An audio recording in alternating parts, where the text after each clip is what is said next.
Hello guys, আসসালামু আলাইকুম রহমতুল্লাহি ওয়া বারাকাতুহু।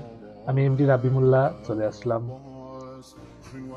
2025 সালের শেষ জুম্মা নামাজ আদায় করে আসলাম। এক কথায় প্রকাশ করতে পারি জুম্মাতুল বিদা, অর্থাৎ এই জুম্মাটা আমাদেরকে স্মরণ করিয়ে দেয় সময় কত দ্রুত চলে যায়, তাই না? মনে হচ্ছে কিছুদিন আগেই বছরটা শুরু হয়েছিল, 2024 পেরিয়ে 2025-এ পা রাখছিলাম। এই একটা বছরে কত স্মৃতি, আবেগ, অনুভূতি জমে থাকা, কত কথা হৃদয়ের গভীরে, তাই না? কত চিন্তা, কত ভাবনা। তো 2025 সালের জুম্মাতুল বিদারের সালাত আদায় করে আসলাম। পরবর্তী জুম্মা পাবো কিনা তাও জানি না। তো কথাই বলবো যে আমাদের উচিত সমস্ত ভুল ত্রুটি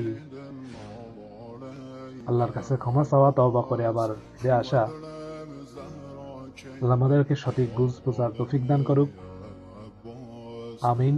সবাই ভালো থাকবেন, সুস্থ থাকবেন, আর আমার জন্য দোয়া করবেন। আসসালামু আলাইকুম রহমতুল্লাহি ওয়া বারাকাতুহু।